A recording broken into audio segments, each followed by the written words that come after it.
Hi, it is my pleasure to welcome all viewers and listeners of this session, which will include very interesting interview with the authors, with the editors rather, but they are also authors of a book about tourism and the Maltese Islands.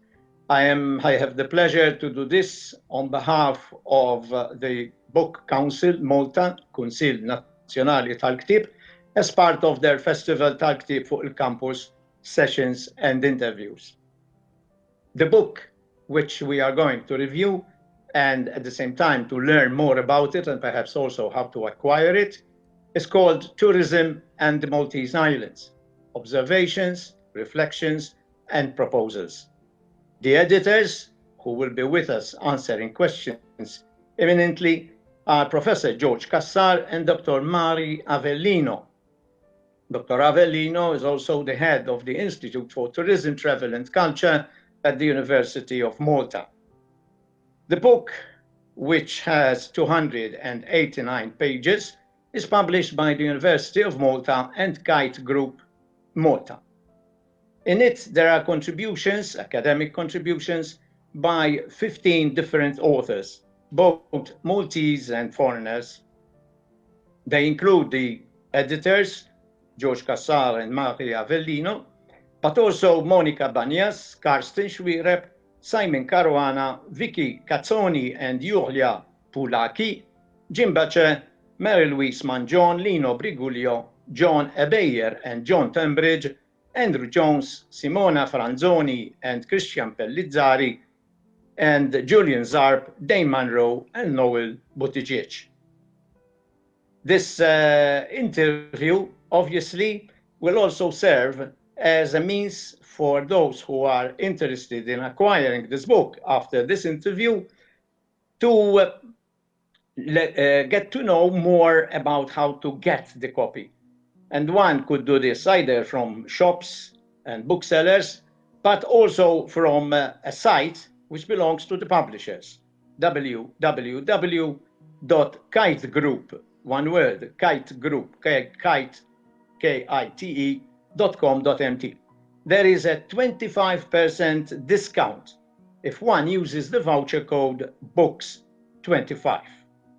And now it is my pleasure to welcome both Dr. Avellino and Professor Cassar. The first point that one would ask in particular about any publication of a book is the purpose of this publication. I know it's the 10th anniversary of the Institute, but it would be very interesting to viewers and also to listeners to know more about the purpose behind the book. Okay, so the idea came to Professor Cassar and myself when we were discussing the research that is found about tourism in Malta. And although we have quite a bit of research, it is unpublished because it is in the form of dissertations, long essays, etc. And we also felt the need for an up-to-date publication so that it would be useful also for our students who study tourism. At the same time, as you so rightly said, we are celebrating the 10th year anniversary of the establishment of the Institute for Tourism, Travel and Culture within the University of Malta, and we thought that this publication would be really appropriate to celebrate this event. So we asked our colleagues, people that we have worked with in the past and are also working with at present, to send in their contributions. Professor Cassar will speak a bit more about that. And we also set the framework for the study. As you are well aware, when we embark on a project, we normally have a framework. And this research coincided with the year established by the UNWTO as the year for sustainability. And so we picked on that and we expanded the theme of sustainability about tourism in Malta, and also a comparison in some cases with our colleagues who come from different areas in the world. Yes. Connected, perhaps, yes, Professor Cassar could perhaps elaborate a bit about the contributors. That's right. I see from their surnames that they come from different countries and That's right. different universities, I imagine. Well, what I can add to what Dr. Avellino said is that, in fact, this is the first publication Yes. in Malta about tourism.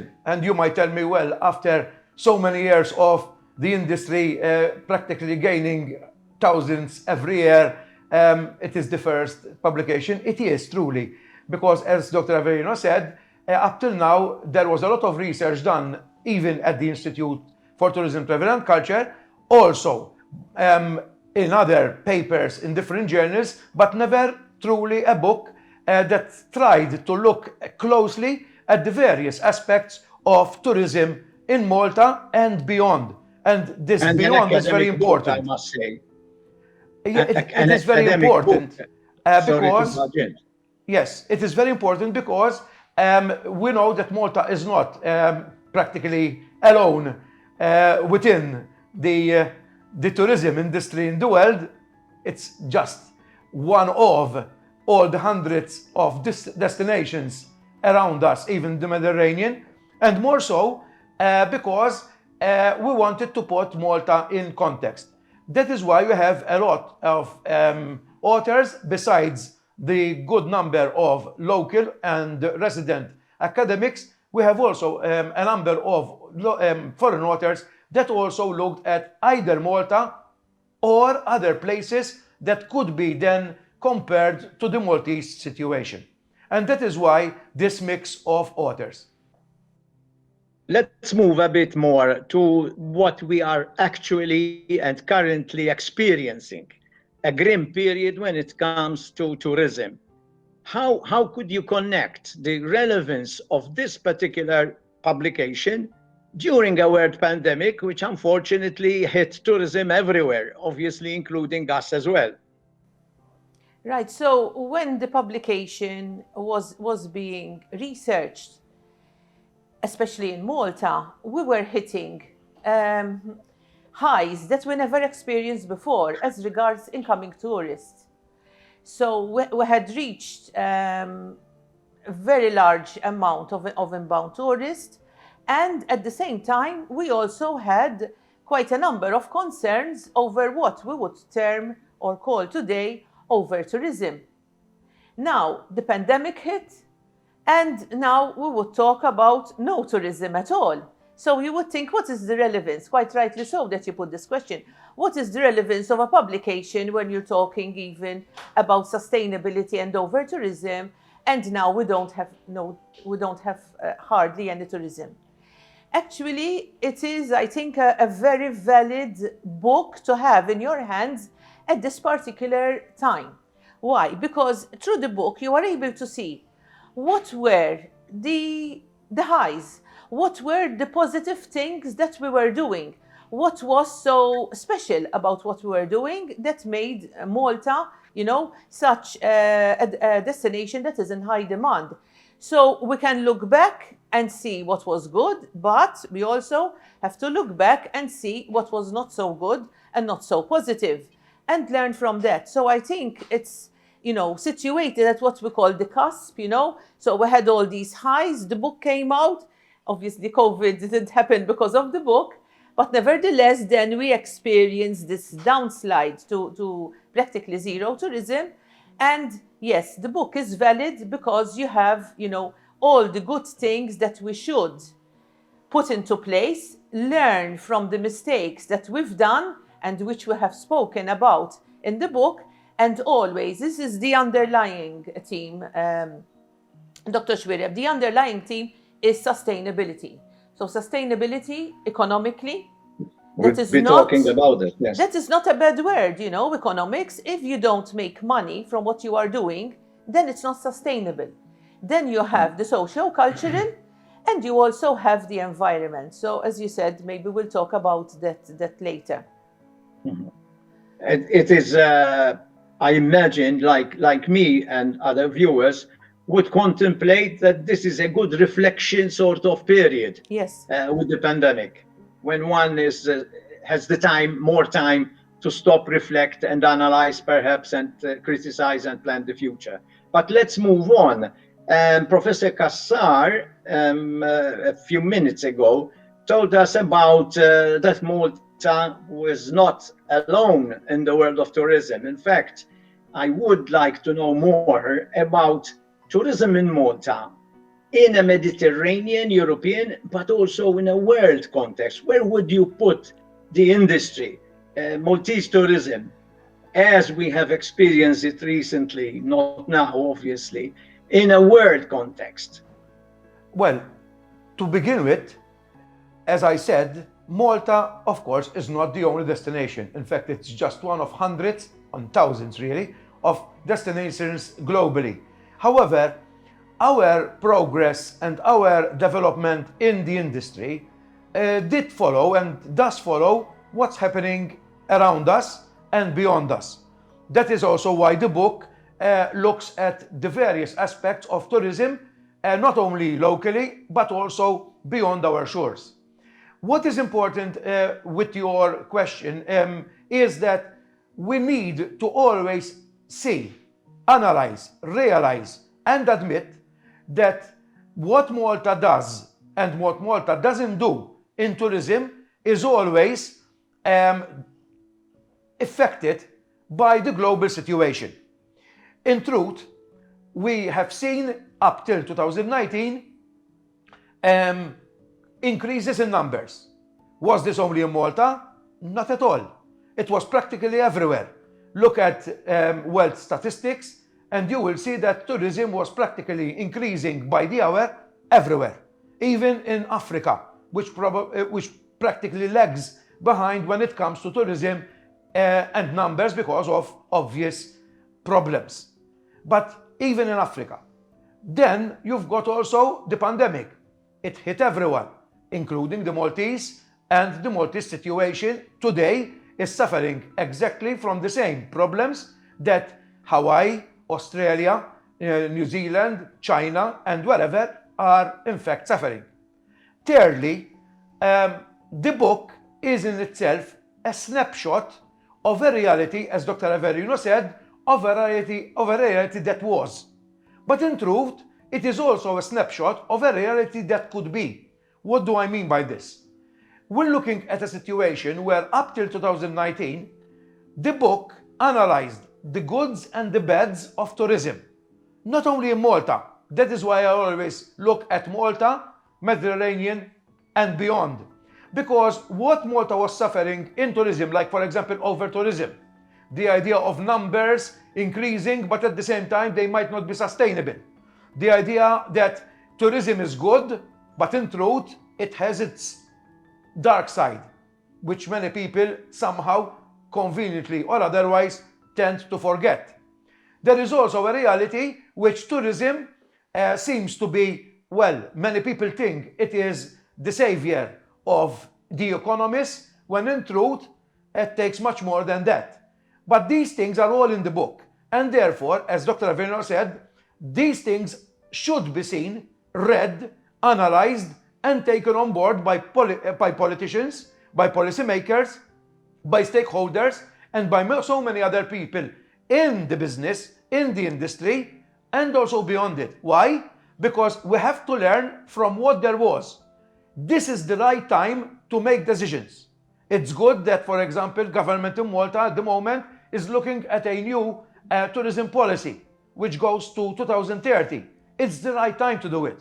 In fact, we are continuously in contact with various people, both Dr. Avellino and myself and others, stakeholders, exactly on this. And this is also reflected in what there was in the book, but what this book also gives us, shows us, directs us towards for a future post-COVID, let's say normal situation once again. Earlier on, Dr. Avellino rightly mentioned sustainable tourism industry. That's everybody, I think, intends to work towards this. And she also mentioned specifically the economic, the socio-cultural, and the environmental aspects.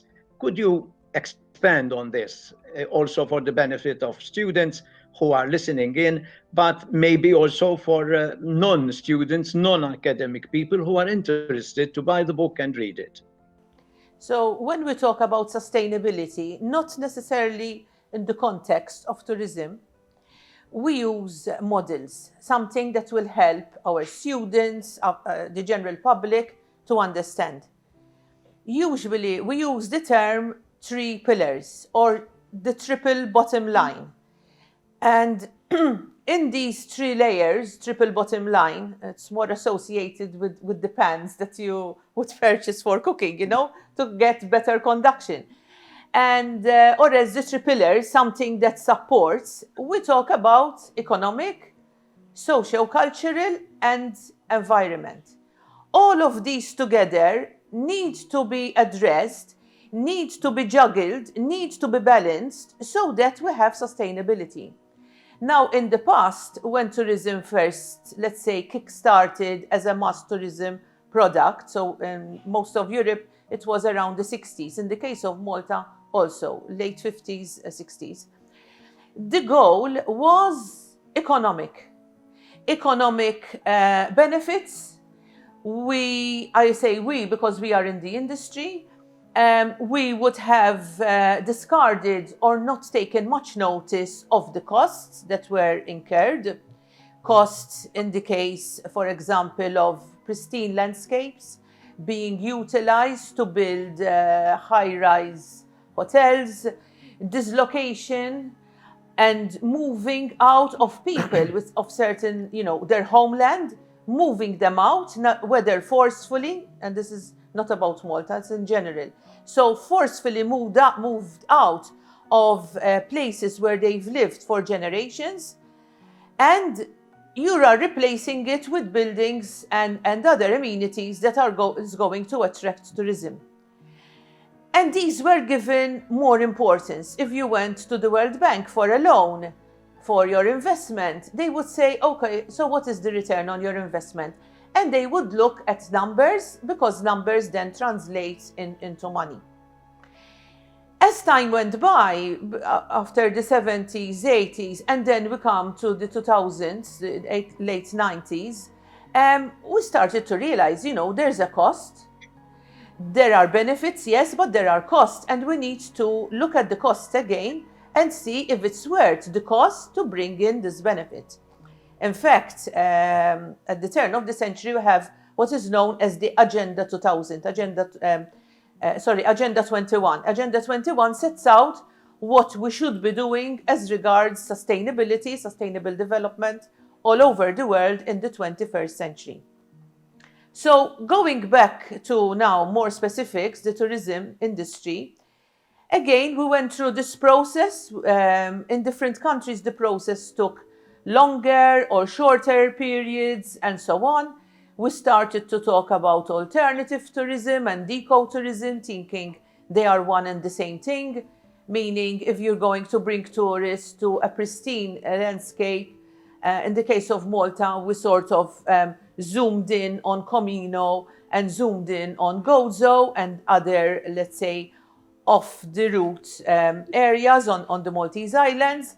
And it's okay, all right, let's build hotels here or guest houses or something, so the tourists can come and walk, so the tourists can come and see the scenery. But whilst you are doing that, you're destroying the landscape that they came to see in the first place. So you are destroying what the tourists came to enjoy. If you brought the tourists to enjoy the Blue Lagoon, how can you allow rampant development and access to it when what the tourists came to see, and even the locals here, of course, we mustn't forget the locals, has been destroyed or is being destroyed? So we are very much concerned about this, and that is why Professor Cassar and I decided that this book should focus all about sustainability. And very good reflections, I must say, that one needs to delve into more deeply. In your editor's note, it is said, that is the editors yourselves, it is said that the book might not cover all, quote, the complexity of tourism in the Maltese Islands. unquote. How complex is tourism in Malta, if you see it as complex or not as well? Who could gain by studying research found in this book, the specific sectors that are interested in tourism in Malta? In our book, we could only touch on certain points. It is highly, highly complex. Today, I think most people realize how complex it is. I will give you an example. If people thought that tourism is just not having tourism because of COVID, people are the main people who will be affected by this, let's say, demise for now, of tourism were the people who work in tourism. They were sorely mistaken. Today, the farmer that grew crops and sold them, now whether legally or on the black market, nevertheless, there was the economic activity, sold them to the restaurant, sold them to the chippy, sold them to the five-star hotel. Today, he doesn't have anybody to sell it to. You go on Facebook and the farmers are selling direct. They will bring vegetables to you at home, you know, which is good because we're getting prime quality. There was a time you didn't get the best quality in the shops. Now you can actually get it at a very good price. Fish, all these products. So people didn't normally associate agriculture with tourism, but there it is. I mean, I'm just talking about one aspect. Transports. George, we have a lot of... Of course. If I may add of course. on what you are saying, is that tourism is so complex that in real terms, you wouldn't be able to define it. I mean, people think that they know what tourism is all about. In truth, tourism cannot really be defined because tourism is anything and everything which concerns people moving about and all those serving them, servicing them, all those supporting them. And when you look at, well, Dr. Avellino mentioned the farmer who used to sell so much of the produce to the hotel, the restaurant, even the street sellers, whatever. Now they're practically selling only to the households. What does it mean? It means that even the farmer, who you wouldn't even really think that the farmer and the tourist has anything to do with each other somehow, they are so directly connected. But of course, besides those, there are people like those who are, let's say, the ironmonger. Why? Because even selling a nail, so that the person can literally fix it to a flat that will be then rented to a tourist is already, a connection which you might not make, but it's there. A nail from the ironmonger which goes to the flat, which then is rented out to a tourist who, of course, then with that rent goes back to the ironmonger for maintenance for that flat that, of course, needs maintenance because of its continuous use. What do I mean here? It's so complex. But besides that, we also mentioned the complexity because it's so global. When we speak of complex, sustainability is complex. Even just saying it is a concept in itself which needs to be defined. But sustainability itself is so complex also because it depends on so many things. It depends on the greed or lack of greed of people. It depends on the weather. It depends on the temperature. It depends on the landscape. It depends on the various communities. It depends on policies. It depends on governments. It depends on what we want and what we don't want. It depends on what we want but we cannot get. There are so many complexities going around. It's a network. It's a network of realities that together then we call sustainability or lack of it. But just to go to that sustainability as a word is already a complex in itself. So as editors, we were conscious that rewriting whatever is being written is only just the tip of the iceberg of tourism itself. So much so that this is no secret, a sequel will soon be out on the market, which continues to build on the tourism industry in Malta and beyond. It's a book that we are already editing and collecting to create, and this will also help to, let's say, balance a little bit more of the lack of realities, of the lack of facts, of the lack of elements that, of course, this first book has within it, or rather lacks in it. In real terms, even if we produce 10 books in 10 years, we would still be struggling to cover as much as we can of tourism as an industry, because tourism is so complex, as we said. And that is exactly why we had to write this particular quote that you so aptly mentioned, because we were responsible enough to admit that this book is not the beginning and the end of, tourism research. If anything, it's just a taster of what tourism is all about. Since time is limited, even for us during this very interesting discussion and interview while reviewing this interesting book, once I skip a few points which I had in mind, but this is very pertinent. Once a tourism industry has been established in a country, in our case in Malta, and it became very successful from records which we have been mentioning, like 2.6 billion in 2018, for example. Does one need to change, adapt to tourism's effects and impacts? And while we are during this pandemic pause, so to call it, what is going to be the future of tourism in Malta? Is it going back to normality, that is the boom we had just recently? Or is it going to be a different kind of tourism? I know that Professor Cassar mentioned the new policies that are being devised even by the authorities up to 2030. What could we say about that? Because we are nearing this interview as well, and therefore we could conclude on this point. It's difficult to say this is what will happen. Why? Because it doesn't depend on just one sector. As we were discussing before, tourism is very complex. So the decision makers have a lot on their plate as to the direction they're going to take. At the moment, there is this discussion going on. And it should be, what sort of tourism do we want? Do we want to go back to the type of tourism that we have? I will give my opinion on this. It might not be reflected, by others, but my opinion on this is that we need to change our product. We need change to what, perhaps, Dr. Avellino? Yes. The product itself, if you read my chapter where I talk about the British coming to Malta and the analysis I carried out, I noted that the money or what is spent by the tourists now, or 2019, was very similar to what they spent 10 years ago. Everything has gone up in price in 10 years.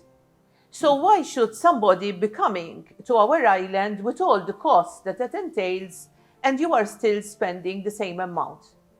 Mm-hmm. Some will say maybe because you are bringing, they would call them low quality tourists. To get high quality tourists, you need a high quality product. You need a high quality environment. You need a high quality infrastructure. We are heading that way. But what we think as high quality may not be perceived by the visitor as high quality. And this is where the research has to come in. This is where the decisions that we make has to be substantiated by research, which I believe, in the case of university, would be, let's say, more unbiased. Why? Because a business person that is investing wants to see a return on his investment, his or her investment. Obviously, the greater the return, the better. The politicians want to show numbers. They want to show volume. This is what the direction that we had in the past. We have more tourists, but, what are they doing? In the case, as I said, of my research with the British tourists, it seemed that they were quite happy up to a certain point because we had high repeat business. But was that continuing? No, because I don't think we looked after it enough. Of course, there are other, markets that we could talk about. So yes, we need to carry out more research, maybe even have funding for more research. At university, we're always after funding. We do get funding because we take part in a collaborative European Union project, so we do get funding, but obviously it's never enough. And we feel that the authorities, the policymakers, need also to be guided by some of the research that we produce and not buy the book and place it on a shelf as we're seeing here and leave it to gather dust. There's a lot of material there and we are at their disposal to elaborate where needs be. And this is then the type of tourism that we want, that is beneficial for the whole of Malta, for the local people as well, what we call the hosts. Let us hope that these reflections will assist people who are preparing policies within this framework, because it is very important to have this kind of mindset when you look at tourism and plan about the future of tourism, especially in the Maltese Islands. I'm afraid our time has ran out. I thank very much Professor George Cassar and Dr. Mari Avellino, who are the editors of Tourism and the Maltese Islands, Observations, Reflections and Proposals, which is a recent book published by University of Malta and Kite Group Malta. It has 289 pages with 15 academic contributions from Maltese academics and even foreign ones. I also remind you that you can acquire this book if you're interested in tourism from any aspect, also if you are students, from all the shops and booksellers in Malta, but also from the particular site of the publishers themselves, that is www.kitegroup, K-I-T-E, but it's one word, kitegroup.com.mt. There is also a 25% discount voucher, which has a code BOOKS25. Books 25. I guess that the future of our tourism lies in the hands of people who are studying and researching, and therefore passing all this knowledge to people who make a difference when they plan their future and our future tourism industry. Thank you to all listeners and viewers, and let's hope we'll meet you between the covers of the book.